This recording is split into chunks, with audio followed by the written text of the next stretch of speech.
Oke, cek-cek suara masuk ya. Oke, selamat pagi, siang, sore, atau malam buat teman-teman semuanya. Thank you so much for coming back to this video. Terima kasih banyak teman-teman sudah nonton video lagi. Bertemu kembali dengan tutor paling aneh yang pernah ada. Ais.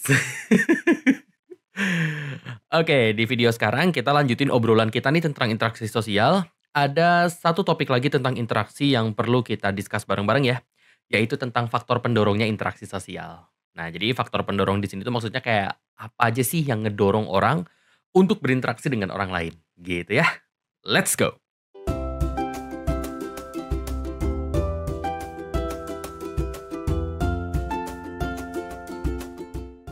Jadi bicara faktor pendorong, yang aku maksud di faktor pendorong ini kan tadi udah dibilang ya, yaitu apa yang mendorong seseorang berinteraksi dengan orang lain. Gitu. Kata kuncinya di sini ya, mendorong seseorang berinteraksi. Jadi artinya ini adalah hal-hal yang ngebuat seseorang itu mau berinteraksi dengan orang lain. Gitu. Nah, sekarang faktor-faktornya itu ada apa aja sih? Mungkin itu ya pertanyaannya. Faktor pendorong interaksi sosial itu ada 6. Yang pertama, ada yang disebut dengan imitasi. Yang kedua, ada yang disebut dengan identifikasi. Yang ketiga, ada yang namanya motivasi.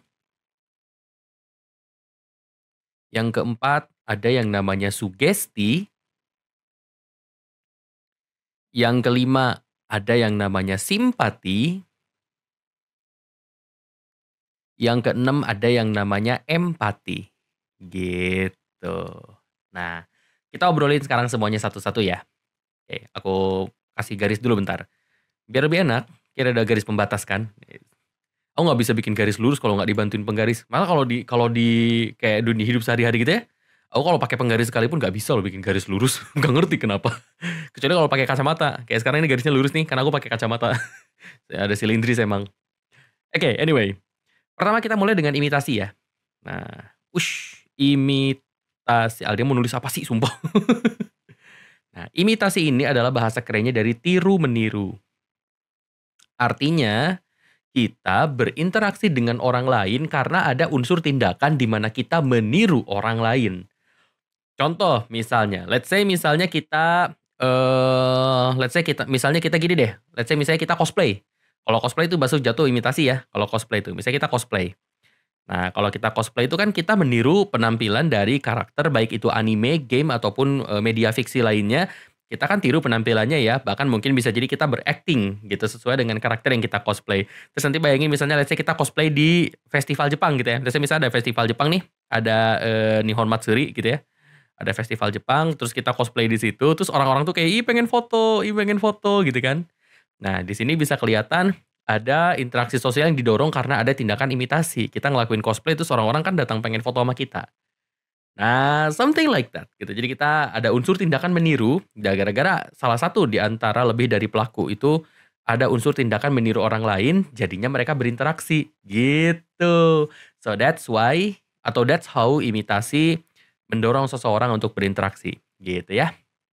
Yang kedua, itu namanya identifikasi. Nah, ini dia, identifikasi.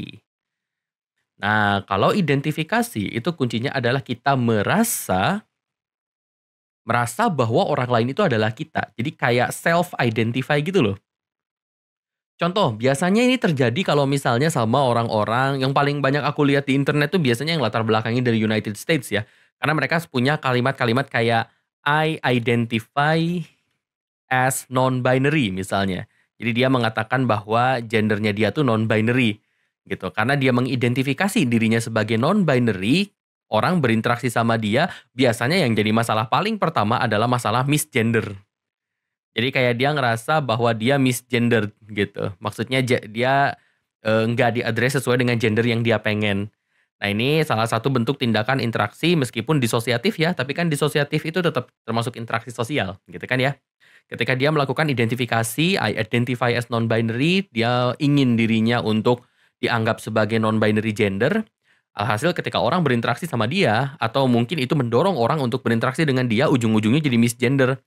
Misalnya dia kelihatannya secara fisik kelihatan kayak laki-laki, but he identifies as a non-binary or as a girl gitu ya. Dia mengidentifikasi diri sebagai non-binary atau bahkan sebagai perempuan. Akhirnya ketika orang berinteraksi dengan dia jadi misgender. Nah itu contoh bagaimana identifikasi bisa mendorong interaksi meskipun disosiatif gitu ya. Next kita punya motivasi. Motivasi di sini maksudnya adalah kayak semacam dorongan gitu loh. Motivasi itu kan dorongan ya. Dorongan untuk melakukan suatu tindakan. Nah, berarti kalau misalnya interaksi sosial itu didorong oleh motivasi, artinya dari kedua pelaku, salah satu atau mungkin dua-duanya memiliki motivasi untuk berinteraksi dengan orang lain, gitu. Contoh sederhana gini deh, let's say misalnya kita si A nih, terus kita nembak si B, gitu. Kayak kita menyatakan cinta sama si B, gitu ya. Nah itu kan dorongan untuk menyatakan cinta biasanya kan datangnya dari dalam ya karena si A suka sama si B atau mungkin sebaliknya gitu kan. Karena ada dorongan untuk ngelakuin satu tindakan gitu ya. Interaksi mereka itu didorong oleh motivasi. Gitu. Nah, selanjutnya ada yang namanya sugesti. Nah, kalau sugesti itu maksudnya adalah semacam gini deh, masukan dari pihak ketiga gitu ya. Kalau motivasi itu kan dorongan ya, jadi kita terdorong untuk melakukan interaksi. Tapi kalau sugesti itu kita melakukan interaksi karena ada masukan dari pihak ketiga. Contoh, kita nonton iklan nih di online shop. Let's say misalnya Tokopedia. Kita nonton iklan Tokopedia atau Shopee deh karena iklan Shopee itu ya Allah banjirnya di TikTok. Let's say misalnya kita nonton iklan ya. Misalnya iklannya itu tentang itu loh. Tahu nggak alat-alat bersih keyboard yang kayak gini nih? Pernah lihat nggak alat-alat bersih keyboard yang gini nih?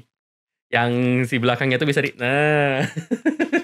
Terus ini yang buat bersihin layar, ini bisa dibuka, ini buat keyboard, terus ini buat bersihin apa sih, wireless headset gitu loh, yang gitu-gitu. Pernah lihat kan ya iklan produk kayak gini? Nah, let's say misalnya kita ngelihat iklan produk kayak gitu, yang namanya iklan itu kan penuh dengan sugesti untuk membeli ya. Yang namanya iklan itu kan penuh dengan sugesti untuk membeli, gitu loh. Orang kan jadi kayak dalam iklan tuh kan orang didorong untuk beli produknya. Kita nonton iklan ini, terus akhirnya kita ngontek sellernya gitu loh, seller. Kita ngontek penjualnya gitu di Shopee nanya, "Ini barangnya masih ada nggak?" "Oh ada Kak, boleh dibeli ya." Si interaksi sosial gitu, didorongnya sama sugesti. Gitu. Oke, selanjutnya itu ada interaksi yang didorong dari simpati, ya. Biasanya kalau orang-orang itu berusaha untuk kayak, oh empati itu lebih besar daripada simpati dan lain-lain. Nah, tapi di sini konteksnya adalah kita bicara tentang faktor pendorong interaksi. Artinya aku akan berusaha untuk membedakan simpati dengan empati tapi nggak berusaha untuk kayak, oh simpati itu lebih dari empati, enggak ya. Makanya mungkin ini video agak beda dengan video-video sosiologi yang mungkin teman-teman udah pernah lihat. Simpati di sini maksudnya adalah upaya. Upaya untuk apa? Untuk merasakan apa yang orang lain rasakan, gitu ya. Nah, sekarang bagaimana simpati itu bisa mendorong orang untuk berinteraksi? Misal gini deh, let's say ada dua orang. Nah, si A gitu ya, ini si B. Nah, si B itu misalnya baru putus gitu ya, dia baru putus sama pacarnya. Dan si A itu kayak sabar ya. Nah, gitu kan ya. Dia ngobrol, berusaha untuk ngehibur si B karena dia berusaha ngerasain apa yang si B-nya rasain. Nah, gitu. Something like that. Terus bedanya apa dong dengan empati? Nah, kalau empati gitu ya. Kalau empati itu interaksinya didasari dari upaya untuk meringankan apa coba? Beban orang lain. Good. Nah, jadi kalau misalnya interaksinya didasari oleh empati, itu berarti dia interaksinya tuh didorong karena dia berusaha untuk ngurangin beban yang orang lain rasain. Contoh, si A sama si B berinteraksi. Gitu kan ya, si A sama si B berinteraksi. Si B misalnya baru tertimpa bencana alam.